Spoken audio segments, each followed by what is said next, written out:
we've been trying to get the camera to work and it wouldn't work on my phone. So we had to get it going on this one. So here you go.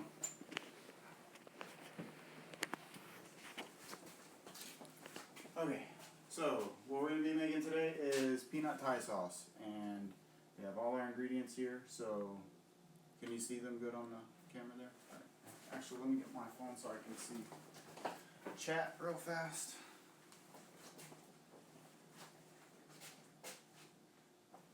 So all of our ingredients are all organic and as whole food as we can have, and also all vegan.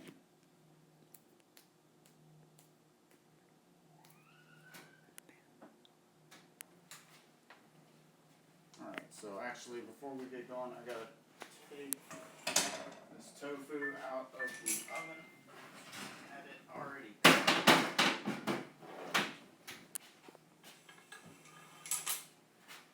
Alright, so to get started, what we're going to do is we're going to be pressing the tofu so we can get all the moisture out of the tofu. So I'm going to make myself a little bit of space here.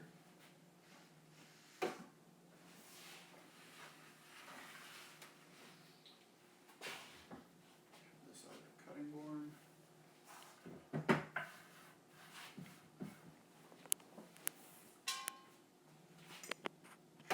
First thing I do is I drain the tofu when I cut it open.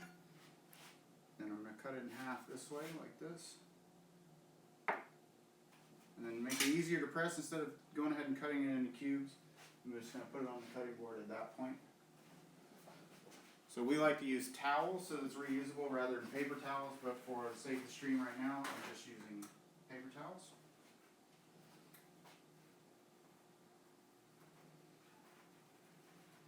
So you want a good, decent amount of thickness of the towel or paper towel so that it'll soak up a lot of the moisture, and you just place the tofu on it, just like that. And place some more paper towels on the top the same way.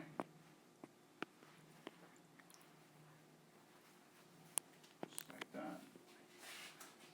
Then you want to put something with some weight on top of it. So what I'm going to do is I'm actually just going to put this other cutting board with all of these veggies right on top to weigh that down. Alright, next thing we're going to want to do is we're going to want to start our noodles. This is Japanese udon noodles. So in order to start those, what we're going to do is put water in a pot and boil the water. Obviously, we're going to add just sea salt to the water.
Add the salt to the water.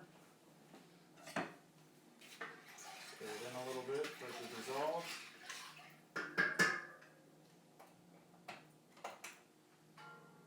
Okay.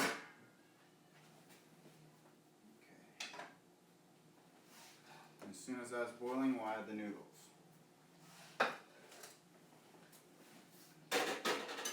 Alright, so the next thing we're going to start to do is to mix up our sauce so that it has a minute to sit. So we'll take a mixing bowl. First thing we're going to add is our water. And the recipe is going to be available, I think it's !recipe What'd you put as the command? !recipe Thai peanut sauce, please. Alright, so !recipe Thai peanut sauce. And you can get the recipe, and I'll check that here in a minute just to make sure. It is. There's no caps or anything. Okay. So we add our water, we're going to add our peanut butter. So the amount of all these ingredients will be in that list. And we'll make sure, actually, we go ahead and pull that up right now.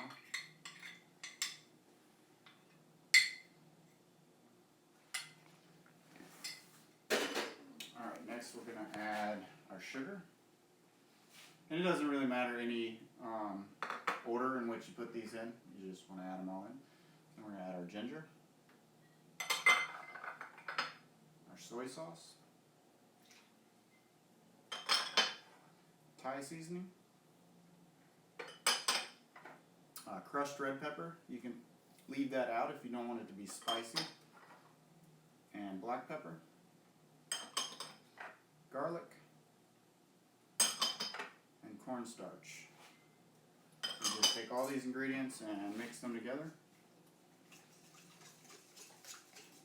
Takes a minute for the peanut butter to mix in.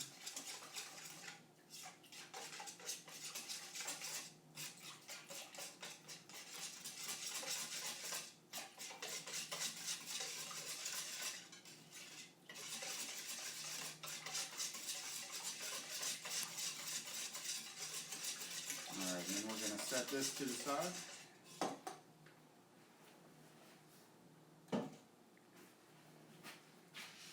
Alright, so the next thing we're going to do is we are going to slice up the tofu.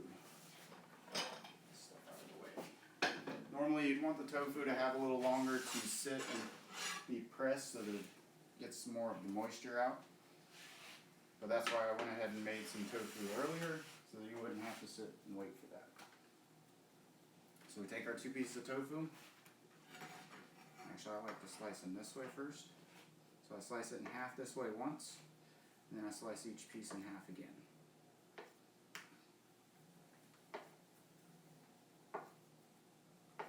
And you can slice it in any type of shape that you want, but I find this works really nice. And then put them all together, and you're going for about a 1 by 1 cube.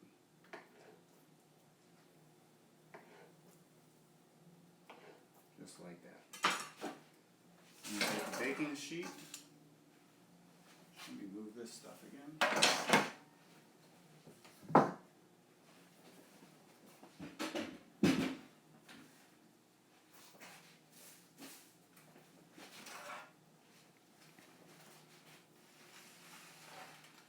Baking sheet, and I use a silicone liner because I typically don't like the cleaning of the metal pans and what a lot of the metal pans are made out of.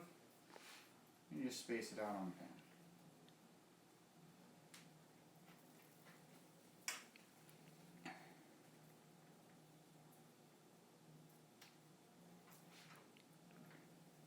And you bake this in your oven at 400. It takes about 30 minutes, I'd say. You can also take the cubes and you can put them into a bowl or Ziploc bag with some soy sauce if you want the night before. So there we go, just like that. That goes in the oven.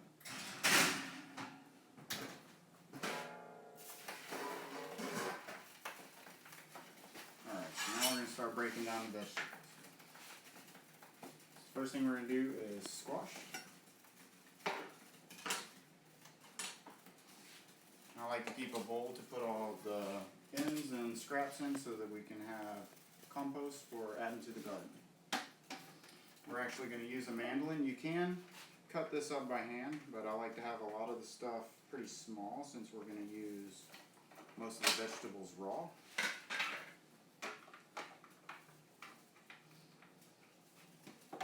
And of course you want to use the, I don't know what it's called, but they give you a piece on the mandolin that you're supposed to use instead of using your hand bare. You definitely want to do that because it hurts pretty bad when you cut yourself on this thing. And I think this is a shoestring blade, something like that. It's like for making hash browns, etc. So it turns it into nice little slices, like little miniature noodles. which makes it work really good with the pasta in this dish.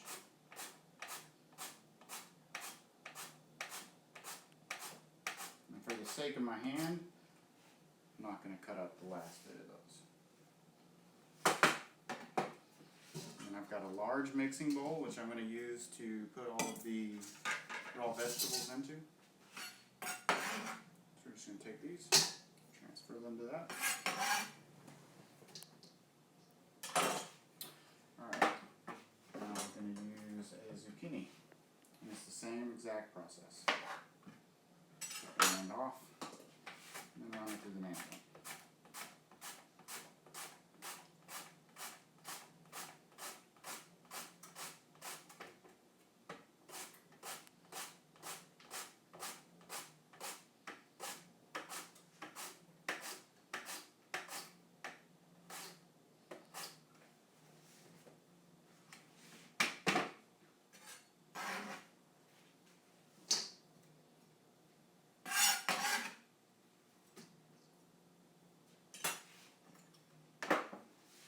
One ingredient that you can add that I actually do not like to add is celery, but some people like to. I use celery in a lot of recipes, but this is one that I do not favorite, so we're going to put that in the compost. And what else? Oh, carrot needs to go through the mandolin with the same setting as the other veggies.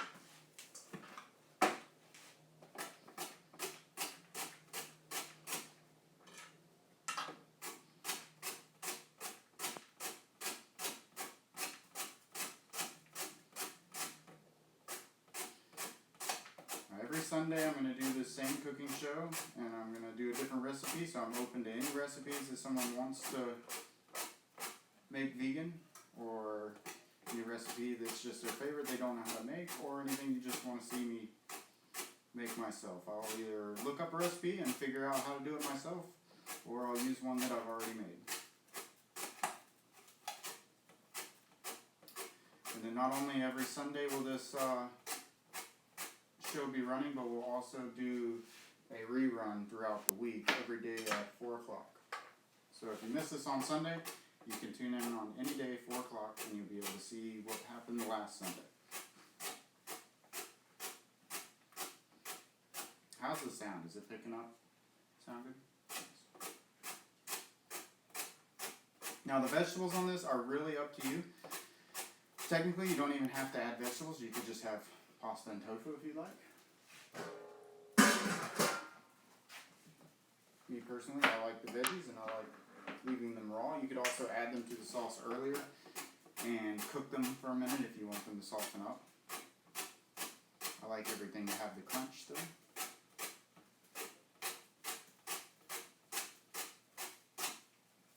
Almost enough there. Alright, I think that'll be enough. Try to keep it pretty even on the vegetables about how much as far as quantity.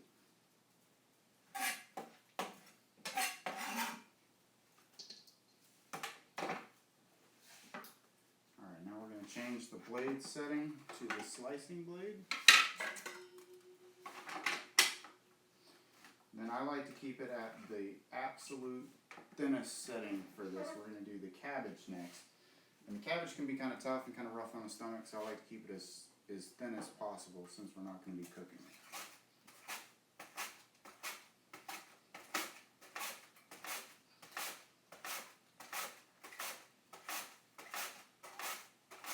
Remember, it's important to get all your food organic because you don't want the nasty chemicals that they put in the food nowadays.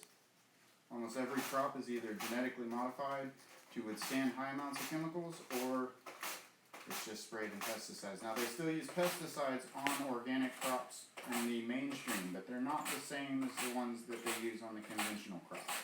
They're not as bad, and definitely using a lot less of them. And a lot of people don't think that organic has anything to do with being vegan, but in reality it really does, because when you're using non-organic or GMO crops, what you're doing to the environment and to the other animals that eat it and things, it's just not fair to them either. So, what it does to the bee population, etc., I think it's important for us to make sure that we get organic vegetables, not only for the environment, but for all the critters that are in it. A little more cabbage. I like a lot of cabbage. Now it's really hard to hold the cabbage. I kind of quarter the cabbage to do this, and it's really hard to hold it for the last little bit safely, and then you also end up with wide slices as it gets flat. So I like to save just the other half that I don't chop up, and then I chop that up and put it in a baggie for soup, something like that. So it's kind of unpleasant to have big chunks in this dish when it's raw. So see, that comes out very, very stringy, very long. Fits in well with the noodles. The water is almost boiling. So now we're also going to slice up some onion. So I like to use red onion in this dish because it's raw. You can use yellow onion or white onion, it's your preference. Again, the same thing though, I like to have the onion very thin as well, so that it's not too overpowering in this case, rather than being hard to digest. But so I leave the mandolin on the same setting. And I put one slice, I don't know if you saw that, I cut off one end, I put one slice down it this way, and then I slice around through that one layer all the way around, so that I can just take off the outside, but leave the tip on. So it gives me something to hold, and if you're using the piece on the mandolin that you're supposed to be using, it would grip into that part so that you would end up using as much of the onion as possible through the mandolin. No, actually I'm going to also, since I don't want to have full rings, I'm also going to slice this down the center, just most of the way through, so that I can still keep it together, and then we'll slice that through. Now, on this, after a minute you have to rotate because it'll start chopping one side more than the other. So you're going to keep swapping back and forth every now and then. I'm going to go with about half of this onion.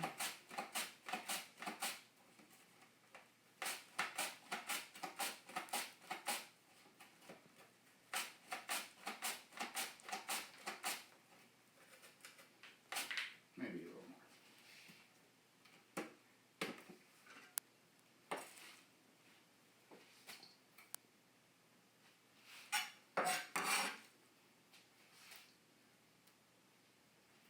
Alright, so that is it for the mandolin, so we're going to put it away.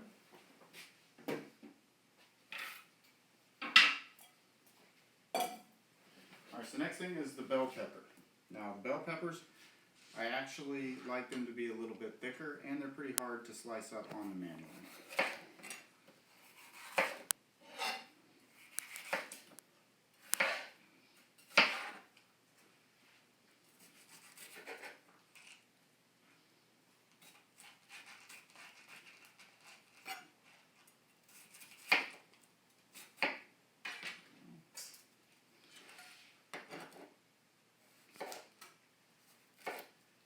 I like to slice them. They're about 2.5 inches long, and a little bit thicker than everything else. So typically, I'll cut everything down to about the length that I want them. Maybe a little shorter in this case.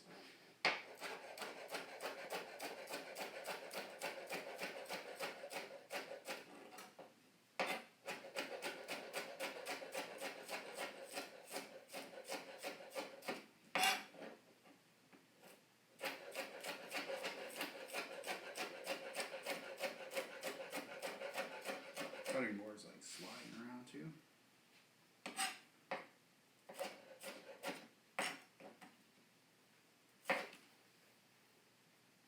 I like to use the red bell peppers, but greens are fine. Any color bell pepper would be fine. The reds are just real sweet. It goes really good with the sauce.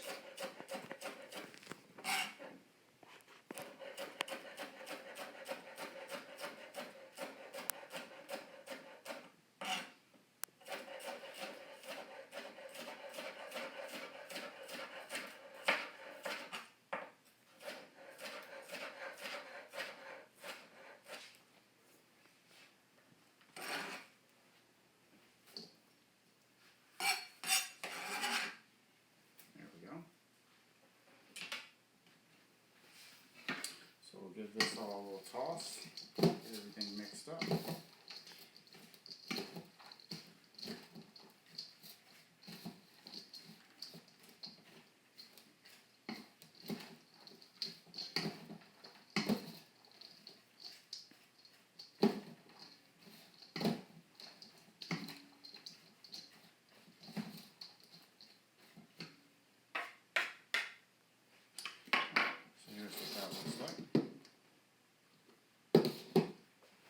Alright, our water is boiling.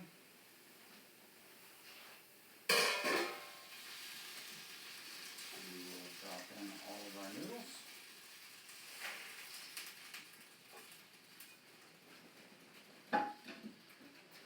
And give them a stir so that they don't sit on top of each other in the same place as they were in the package. That way they don't stick together. Now for this you could use any type of pasta that you want and it turns out just fine. You could use just regular spaghetti noodles, you could use angel hair, you could use, penne, anything that you want to use.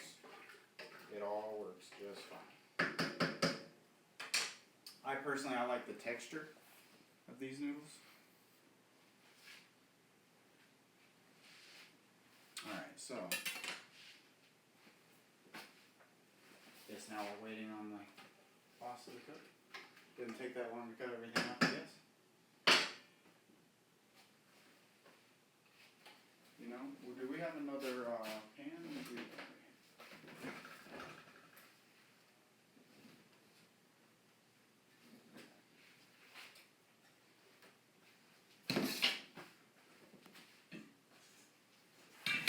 I actually have some previously cooked noodles in the pan, so I'm actually going to go ahead and just heat up the sauce so we don't have to wait on the pasta to cook here.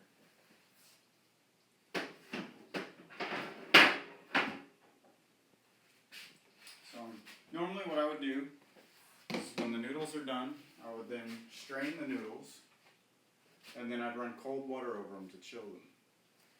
And then I would take the same pot that I made the pasta in and I would pour the sauce in it to heat up the sauce.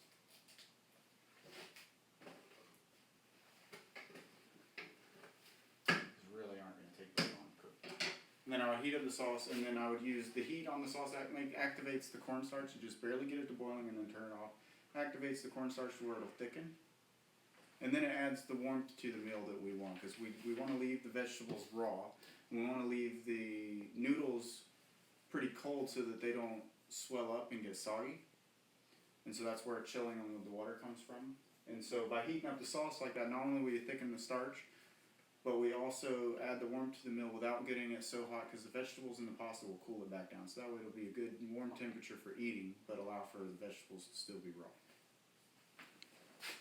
So I'm going to put this pot from the previous batch of pasta onto the stove. And I'm going to turn that on pretty high, not all the way on high, but 8 or so. And then we're going to take our sauce, which is now kind of soaked up all the flavor from the spices, and also the spices have soaked up some of the water, so it's already kind of thickened. We're going to add that into the pan.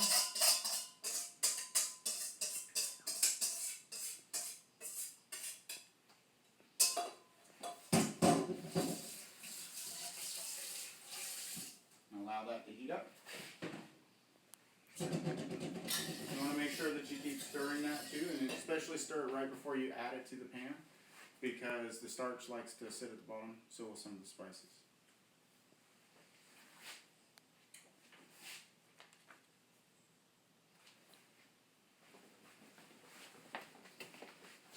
Okay, so I guess the link is not working, but we will have that fixed, and I will make sure to link the recipe so that anybody that wants to know the exact amount of the spices, it'll be on there.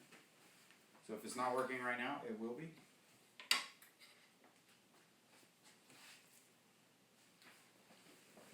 Okay, well by the time this is done in that pan, this pasta might actually be done.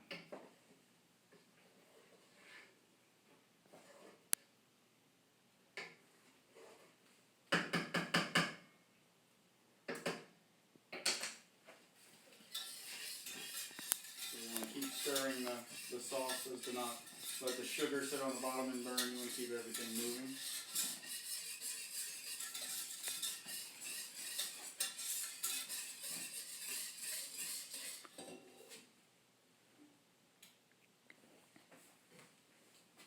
So like I was saying, organic food really is important to being vegan, in my opinion. And not only in my opinion, I mean, it's, if you research enough, it's fact, because the pesticides are really harmful on the environment. They're really harmful to animals that are in the environment. They're harmful on us.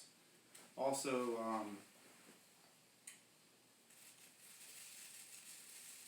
you know, the best thing that you can do is have a garden at your house, in your yard, grow your own food, know what goes in your food, because you are what you eat, and everything that you eat affects you in either a positive way or a negative way.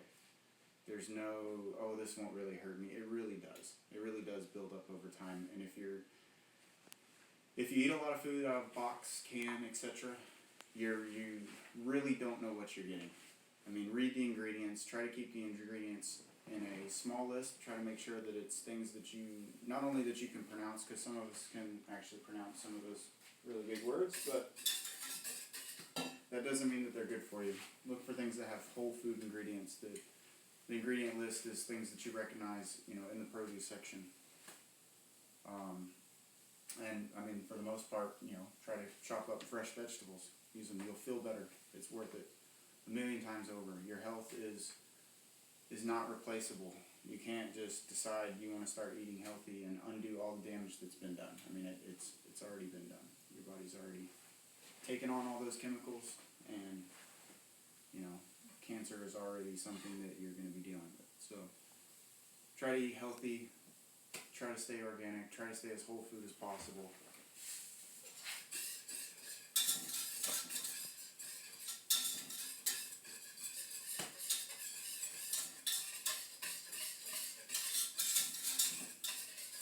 This is the first stream of doing the show, so sorry if I'm, you know, not presenting it in the best way. If anybody has any suggestions or anything that I should do different, please let me know. I'm completely open to suggestions. Like I said, I'm open to recipes. Anybody wants to, anything anybody wants to see cooked, or, you know, they've had in a restaurant before they were vegan, and now they're like, man, I really miss sesame chicken or something like that, and you really want a recipe. Well, like, for example, I have a great recipe for sesame cauliflower. I mean, I make lots of things that most carnivores would think they couldn't go without, and I've made them vegan, so make sure to let me know. So our sauce is now starting to bubble, which means that it's getting hot and it's starting to thicken, so that's good. Sometimes you might have to add, because of the peanut butter, depends on the brand of peanut butter you use, things like that, you might have to add a little bit of water, and that's actually what I need to do in this case. If it's getting a little too thick, you can add about a half a cup of water.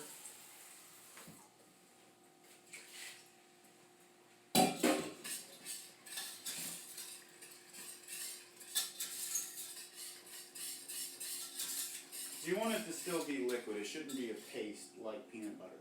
It should be a thick liquid. I mean, the veggies and all that, it's got a lot of things to carry and to go across.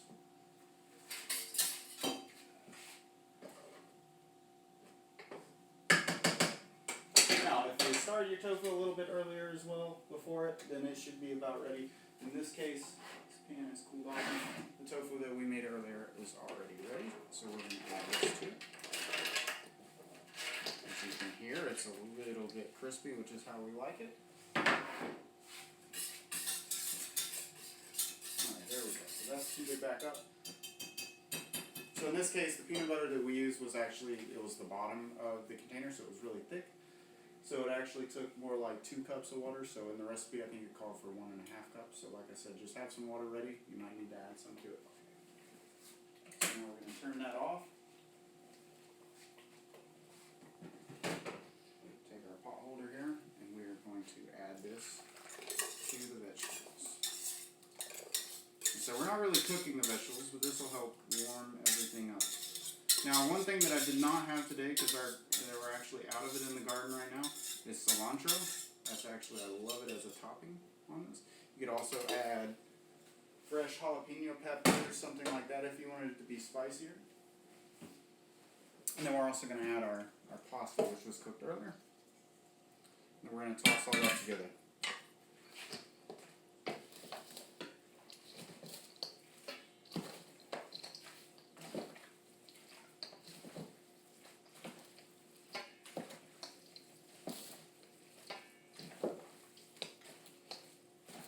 Part of the reason why I pre-mix the vegetables together earlier is because it's really, really hard to get the cabbage to mix into everything.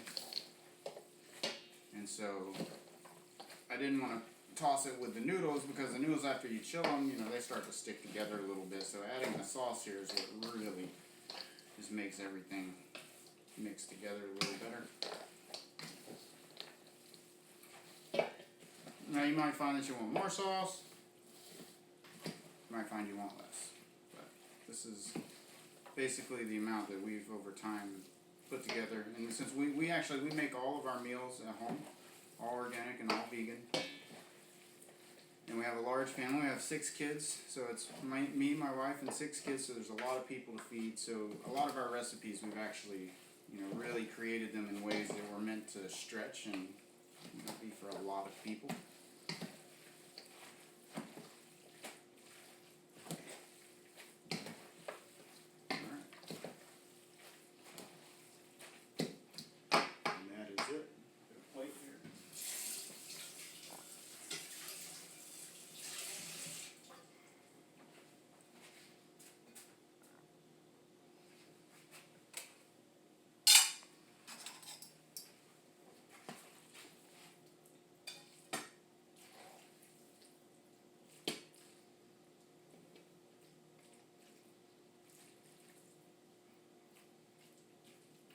Like I said, you could chop up some cilantro and put it on as a topping, which is actually what we usually do, but I just didn't have any in the garden today.